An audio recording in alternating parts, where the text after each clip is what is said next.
Hello, everybody, and welcome to the 27th presentation in the Virtual History Series presented by Baltimore Heritage and the Baltimore Architecture Foundation. I'm Jillian Storms. I'm co-chair of the Baltimore Architecture Foundation's Dead Architects Society. Thank you, everyone who donate. Oh, am I supposed to be advancing slides, by the way? Or are you doing it? I'm doing it. Okay, good. You do it because I'm not even having it on my screen. Okay, thank you.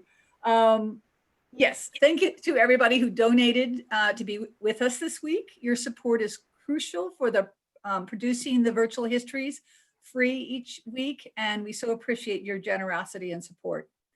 Next week, we will be joined by Rails to Trails and the AIA Baltimore Urban Design Committee for a discussion of the Baltimore Greenways Network, an initiative to link together Baltimore's trails and public spaces. I hope you can join us. And now today's presentation, Ed Papenfuse is a retired Maryland State Archivist and Commissioner of Land Patents. Papenfuse received his undergraduate degree from the University of American University and an MA from the University of Colorado and a PhD in history from Johns Hopkins University. He is author of numerous articles and books, including including a lot, historical maps on Maryland and such, and we'll put a link to his website in the chat. He continues to write about Maryland and Baltimore history on his blogs, and he offers research on Zoom on Tuesdays. He's also a member of the Dead Architects Society, so I want to give a little plug for the research arm of the Baltimore Architecture Foundation. We meet quarterly to share resources and projects that we're researching. The Dead Architects Society started in 1989, around there, to examine the 15 architects and engineers who founded the Baltimore chapter. And we are about to hit our 125th anniversary, AIA Baltimore is. And so there's festivities planned with that. 150th, Jillian. 150th? You're right, sorry. Oh, time flies. I think we started Dead Architects on the 125th. But anyway, we'll post more information in the chat, especially if you would like to know when the quarterly meetings happen, and the Zoom link, we'll post information about how you can be on that mailing list. So please add questions you have for Ed in the Zoom chat box, and we will get to as many as we can at the end of the session. And with that, take it away, Ed. Great. Hello, everybody. It's a pleasure for me to be here with you.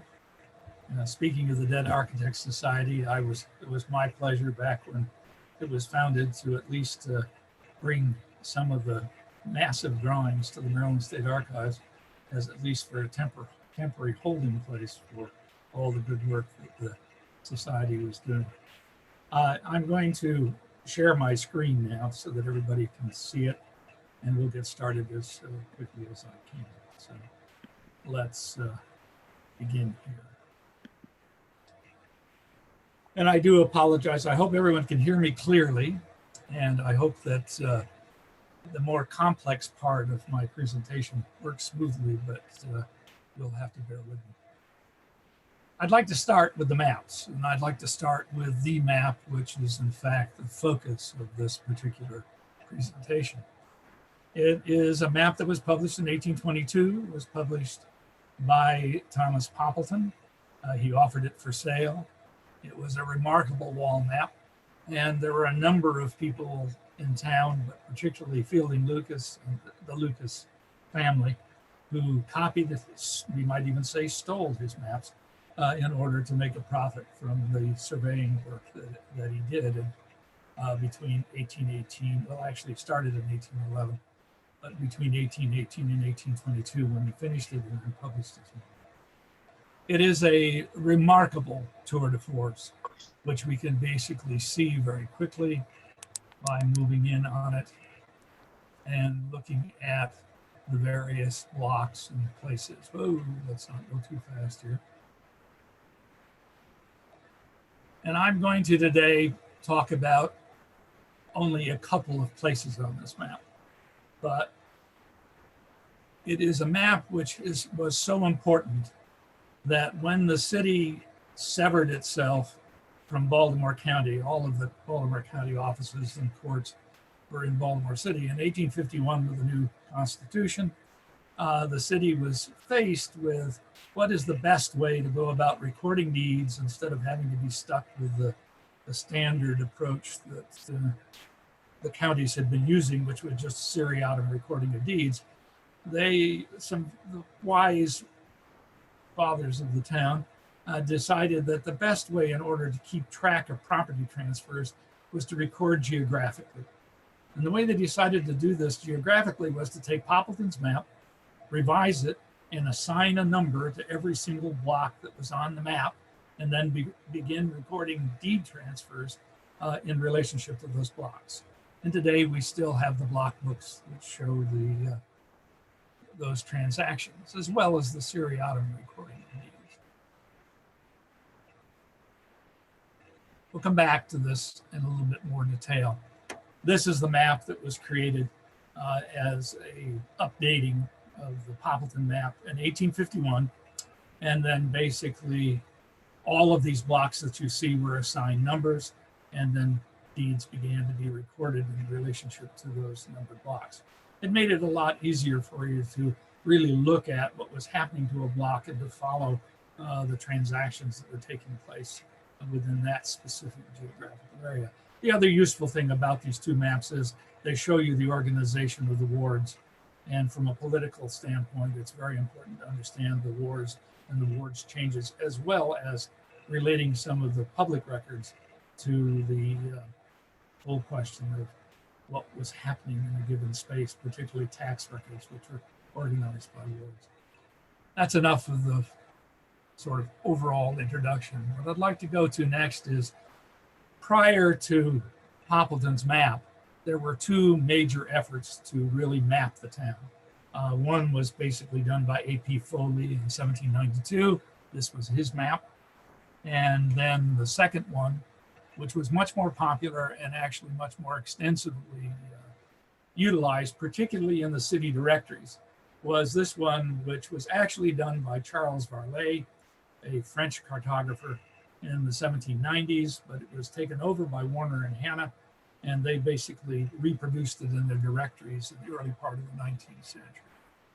Both of those maps, however, did not really help people specifically identify and locate blocks. They were relative maps, reasonably well done, but basically you could not use them for any concept of development and forward moving within the blocks themselves. So what was needed was basically a map that would really deal with something that was of tremendous importance to the people who were the major economic leaders, at least in the community. And also this was something that the administration was concerned, the political administration was concerned about. Population growth within the city of Baltimore from 1790 to 1820 was extraordinarily dynamic. And as you can see from this page, from the view of Baltimore, you get some idea of just how great that population growth was. This was in fact Charles Varlet's tribute to the city just before he left to go back home to France.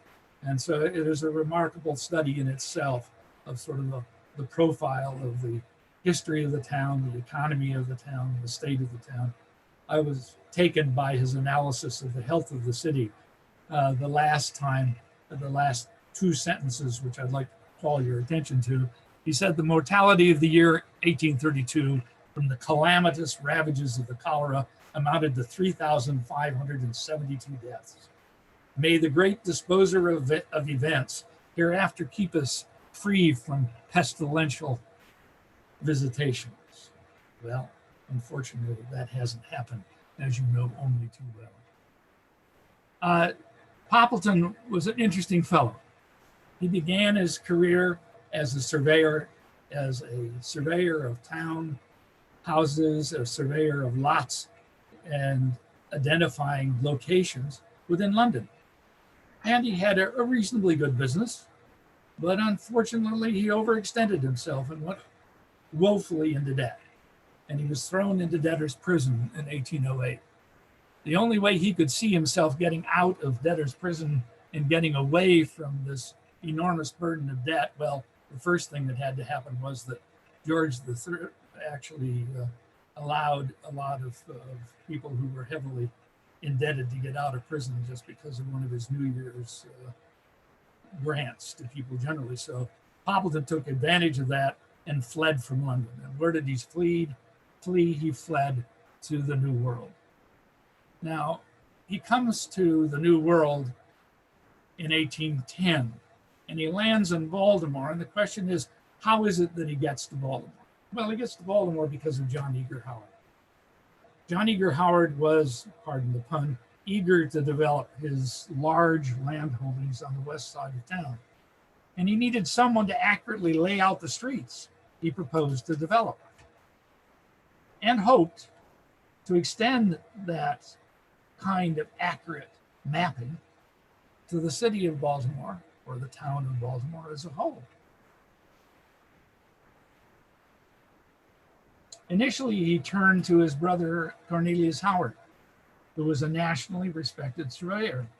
But Cornelius found the task too daunting for a traditional compass and chain surveyor, which in fact worked well for delineating large tracts of land, but was not adaptable to accurately laying out streets and urban lot boundaries. Instead, on the advice of Cornelius, John Eager Howard turned to 47-year-old bankrupt urban house and land surveyor Thomas Poppleton, who does come to Baltimore in 1810. He immigrates to Baltimore probably on the incentive of coming to Baltimore to work for John Eager Howard. But we don't know that for absolutely certain. What Poppleton does is when he gets here, he responds to a call for proposals for mapping the city. And he offers, probably with the blessing of John Eager Howard, because John Eager Howard was already employing him to lay out his lands on the west side of the city. In fact, this example that Poppleton submits to the commissioners who were entrusted with actually laying out the city a little bit more accurately, the sample he submits is of Howard's estate and basically the area around Howard's estate. It's a beautifully designed sample. Here's Colonel Howard's estate. And I want you to look carefully at Calvert Street. You see how Calvert is laid out right here? And just look what happens to Calvert if you keep extending it. It destroys Colonel Howard's mansion.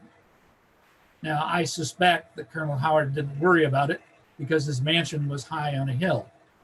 And the fact that Poppleton doesn't really show it in this map, that it might have been extended through his estate, probably didn't bother Howard at all. He was far more interested to the south. But he didn't mind Poppleton showing the road going through his estate. And of course, as you all know, eventually it did. In fact, the road went right by the edge of his mansion, but it was had to be dug through because of the hill that was in the way of the extension of Calvert Street. So what Poppleton does is he applies for the opportunity to survey the streets. He gets the contract, he starts doing it, and well, it was a terrible time for him to start because Baltimore was under threat from the British, and the whole question of the War of 1812, which was emerging in 1812, is something that just simply put an enormous stress on the city and on the city finances. And the mayor, who had basically been in favor of Poppleton's doing this survey, backed further and further away from appropriating the amount of money necessary to pay him to do his work. So Poppleton threw up his hands. And what he did was take a new job, which Cornelius Howard had found for him as city surveyor in New York. And while he was in New York in 1817, he produces one of the best maps ever produced of Lower Manhattan. This map is so good in terms of its accuracy that it has been superimposed on a GIS system that accurately determined where the roads and the streets went in those days, and also showing that they still run that way today, down to the block level. It is a remarkable piece. But look to the north of the map, because this is the whole area of New York City that had yet to be developed. Poppleton was laying out the streets and the blocks, which exist today, that formed a way for developers to accurately and effectively build housing, build businesses, and literally fill in the areas that Poppleton had delineated as areas, as blocks. One of the things I do want you to pay a little bit of attention to is that in New York City, he did not do what he did in Baltimore.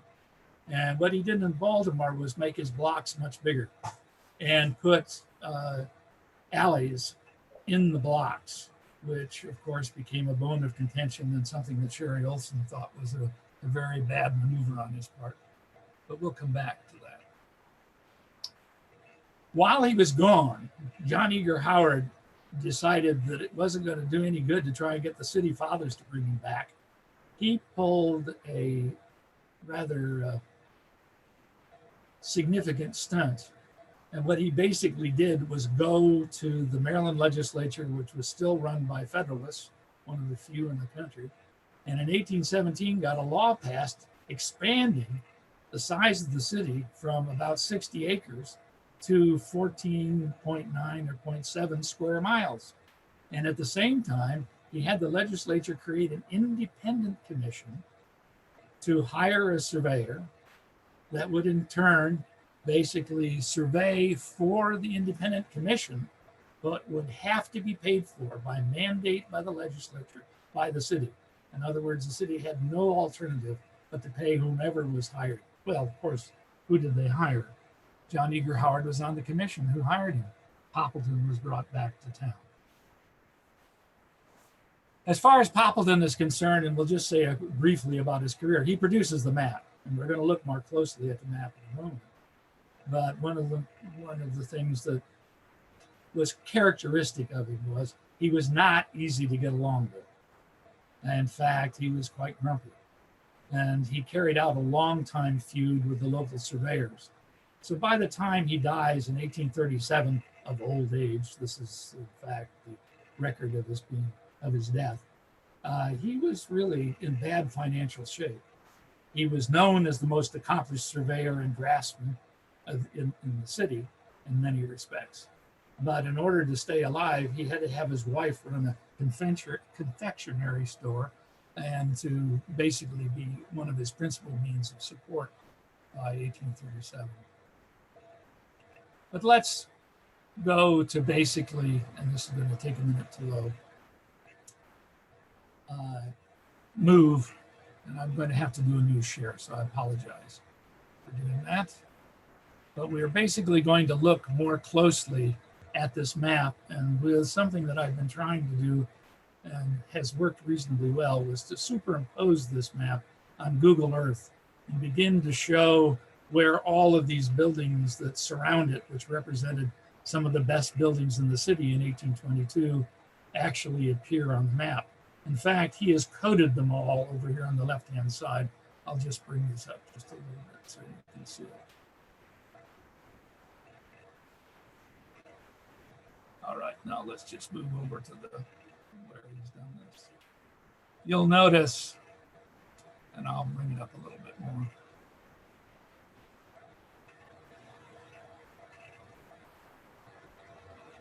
You'll notice that he's numbered and he's lettered the buildings and places that he thinks are most important on this map.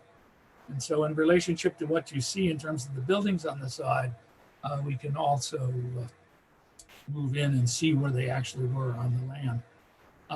I'll mention just for a moment is this is St. Mary's, which is still extant, which was the architect for that was Maximilian Godefroy. So at this point, what I'd like to do is to move us to superimposing this map onto Google Earth. So I'm going to stop my share for a moment, and I'm going to back and share another screen. I'm hoping that you all can see this now. Let me know. Let's see. Nathan, are we seeing? Are you there? Are we seeing Google Earth? Yep. Okay, good. That's fine. Now, this is a reasonably complex approach to dealing with older surveys. But I'd like to show you how I've gone about doing it and how it relates to some of the places that are on his map. So the very first thing we have to do is to basically put the base maps on Google Earth. So the first thing I'm going to put on is Poppleton's 1822 map. Now, in addition to putting that on, I'm going to put his sites so that you can see where the sites are. All right, and you see he has basically shown the Unitarian Church, he's shown the cathedral, he's shown what was then City Hall, which is, in fact, well, that's City Hall. I'll put now the base map for 1852.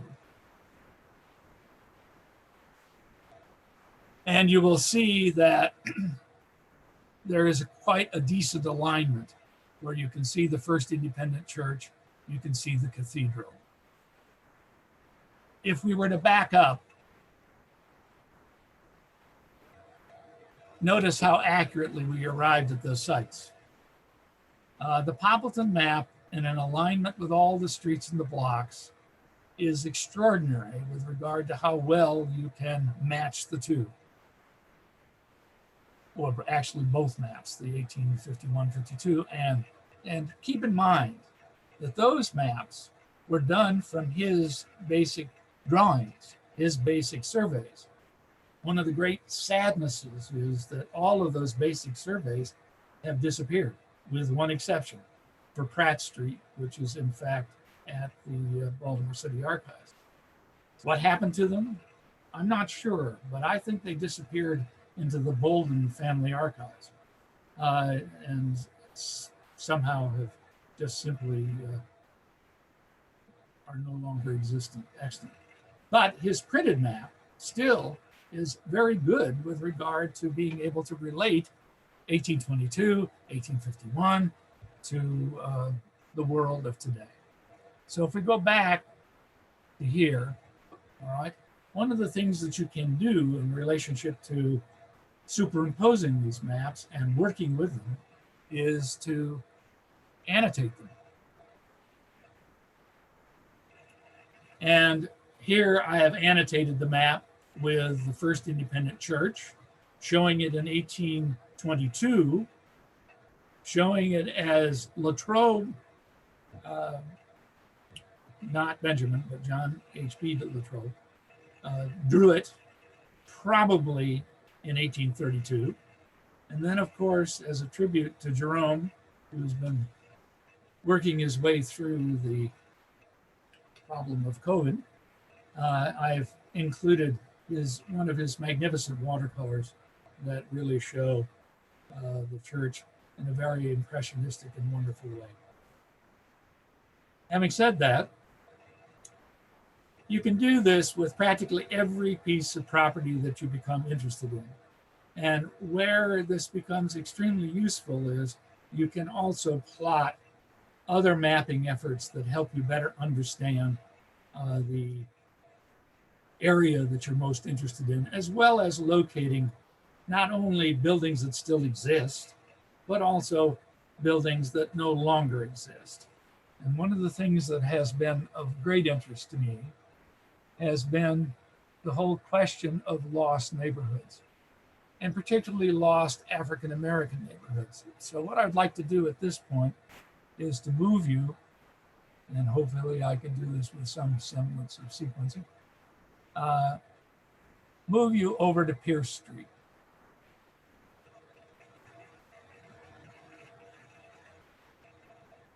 Now, what's interesting about Pier Street, of course, is if I take these maps off, let's go into Pier Street.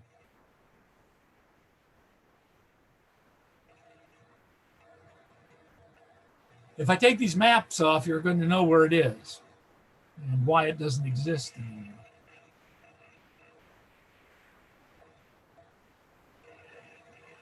Assuming that it will allow me to do this, which it should.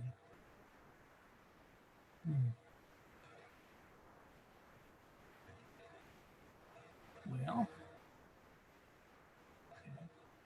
we'll just have to take my word for it right now. I've got to figure out why suddenly it's refused to do this.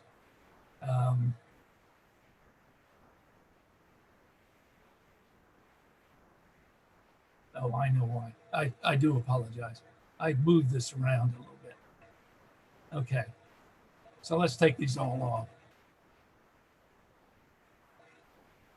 All right, you know where Pier Street is? It's right under the highway to nowhere. That's the idea that this whole sort of corridor that was going to run right through the city and basically be a pathway, of course, was stopped, but it wasn't stopped before it destroyed an awful lot of neighborhoods. So let's put them back in place. That's the whole area in 1822. It was known as Pier Street then. Here it is in 1852. It was known as Pier Street then. Here it is in 1901. Here it is in 1914. Here it is back in 1906. Now, the reason why I put 1906 on here is that it is a Bromley atlas. It is the only atlas that gives you the block numbers. The Sanborn maps do not give you the block numbers. So if you're really trying to do a title search in this area, one of the most helpful ways in which to do it, if you're not doing it house by house, and even that is going to be extraordinarily difficult, you need to know the block number. And you need to go to the block recordations, and you need to take a look at the transfers of the title. What is important about Pier Street, and why am I interested in Pier Street? Apart from the fact that it was a very vibrant Black neighborhood, and you'll notice, for example, that if you look at each of the maps, there is a church here that changes rather frequently. I don't know what that building looked like, but it goes from Baptist to Methodist, from Lutheran to Baptist to Methodist. But over in the upper right-hand corner, there is Franklin Street Methodist Church, which basically stays there for at least 2 or 3 generations. If you look at Pier Street itself, all right, one of the reasons why I got interested in Pier Street is that I'm rather curious about what neighborhoods were affected by the 1918 flu epidemic.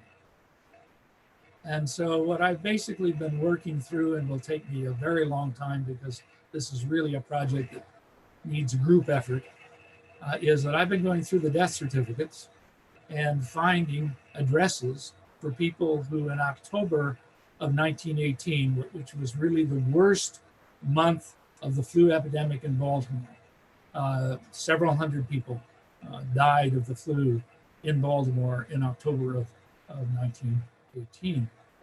So in the process of going through the addresses on the death certificates, I found these 2 remarkable death certificates. Now, what can you learn from the death certificates? Well, in the first place, this is located at 927 Pier Street. And sadly, it's a very sad story. And the sad story is that a boarder who probably worked in who was a laborer, a Black laborer, brought the disease home and gave it to the 8-year-old girl, Hilda Brown, who was living in the same house. And so basically you have the spread of the disease from someone who I assume, and that's one of the things that needs to be further checked, was actually brought it to the house. Now, one of the interesting questions about disease and dealing with disease in the city, particularly the influenza epidemic, is how was it distributed? We have a lot of theories about the impact of this disease on different elements in the population. But one of the patterns that I'm beginning to see is that the influenza epidemic in Baltimore did not affect the African American community any more than it affected the white community. Now, there's a caveat to that. And the caveat is the Black community already suffered from a tremendous amount of problems with disease, and the death rate was reasonably, well, quite a bit higher in terms of the death rate prior to 1918 and after 1918 from disease. But the flu epidemic itself did not, at least according to the death certificates, kill off a larger percentage of the Black population than it did of the white. Another thing that's important to understand about the influenza epidemic is that it's distributed throughout the city. And that distribution did not necessarily mean that it affected neighbors. There are no other known deaths at this point on Pier Street from the flu epidemic. And yet, these two individuals in this house actually died of it. I know I'm taking you afield, but fundamentally what I'm trying to suggest here is that by visualization of the maps and utilizing the different maps in relationship to Google Earth, we can not only learn about what's happening in communities, but we can also visualize the prominent businesses, the prominent buildings that were actually in those neighborhoods. So whether you're talking about a current neighborhood or a lost neighborhood, it is an extraordinary resource. Now, I do apologize. I think I may have gone over my 20-minute limit, but I would basically like to close by saying that I've really come back to what Charles Varley was worried about in 1832 when he leaves Baltimore, the question of whether or not the city was going to be afflicted by the epidemics of the past or of a new epidemic in the future, hoping, of course, that would never happen. So I thank you all very much for letting me talk with you. I will be happy to answer any questions that anybody has, and we can take it from there. Nathan, you're on. Thank you, Ed. This was a great presentation. And the first question is, so you're using tools here that really anyone with an interest in this can download, right? So you can download Google Earth pretty easily. And maps, we posted some links in the chat where you can find some of these maps. So linked the Johns Hopkins Sheridan Library Digital Collection, which has a great collection of digital maps you can download, really high resolution, and also Library of Congress. Do you have any other resources to share? Yeah, the State Archives has a few. It's just what you need to focus on is what maps you need. Mm-hmm. And then the question is where you can find them. I will say that my whole approach, if I had the resources that a lot of you architects have, which is a GIS system, I probably would be doing it a little bit differently.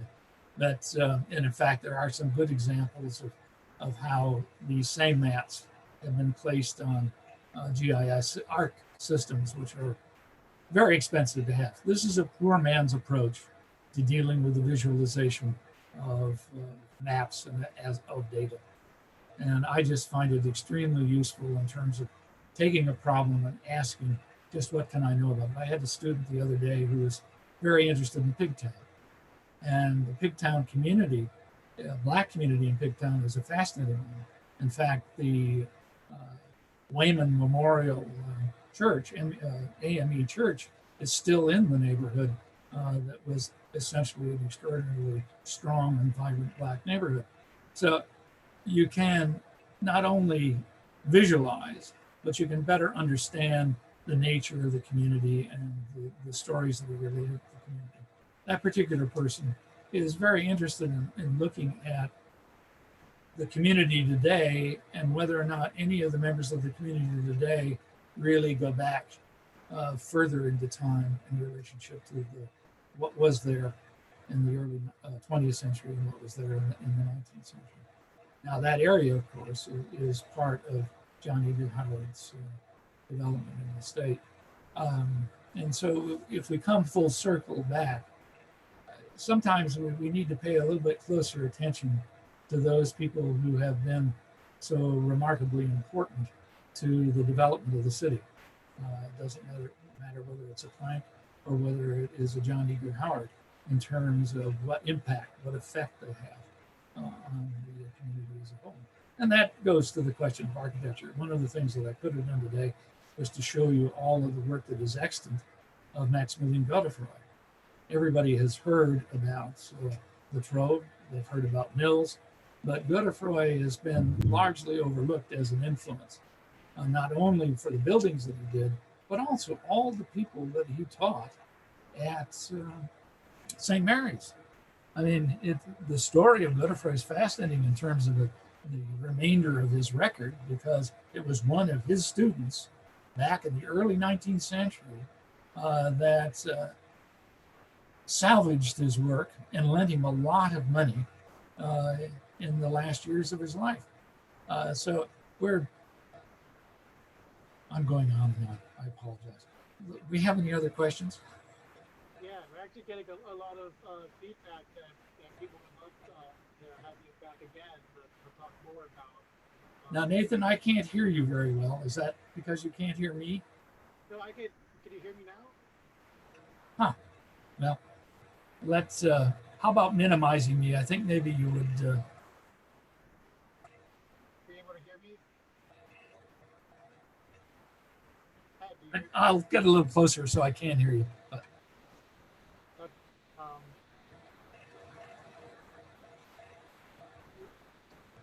Nathan, this is Johns with Baltimore Heritage. Are you able to hear me, Ed? Yeah, I hear you well.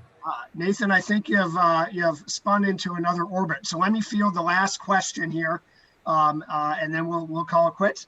But there is, I think Nathan was saying that you've gotten a lot of positive responses, Ed, and a lot of people asking if we can do another Dr. Ed show. So that's a public way of twisting your arm into doing more. But we do have a question that says, that asks, the 1822 map shows blocks and named streets for much of the city. If this map shows a drawn street, does that mean there was an actual roadway constructed at that time? Or does it only indicate a planned roadway or planned street? Well, the answer is mixed. It shows actual roadway. Now, one of the problems Poppleton had was he had to deal with existing roadways. That's why we have some rather interesting, I mean, he couldn't do a wonderful grid plan, basically like they did in Philadelphia. He had to deal with existing roads. But a lot of his roads, a lot of his streets, excuse me, are basically propositions. And it's rather interesting with regard to that one block that I showed you, Pier Street. He drew Pier Street. Pier Street was shown just exactly as it was laid out. But guess what? The city never acquired the roadbed for Pier Street. So they had to go back and get all of the people along Pier Street to agree that Pier Street was in fact a city street to be maintained by the city. And so there is actually a deed on record that shows all of the landowners. Now that's another thing that you got to pay a little bit of attention to. I talked about a residence on Pier Street, but he didn't own, or she, I'm sorry, Mrs. Brown did not own that house. She rented it. And in fact, what you find out is that there's an awful lot of rental going on in the city, no matter where you look. One of the big problems that we have is that those rental agreements and the sort of way in which they were handled is pretty much obscured. It's very difficult to get to. City directories will help you, but I'll tell you that Mrs. Brown doesn't appear in the city directory. Okay, sorry. I see somebody else who just come up. I talk too much, so all right, we'll field one more question, and then I'm going to be the bad guy, everybody, and we're going to end this. There seems to be a number of comments about the 1918 flu and mapping. Maybe that's what we'll have to have you back for.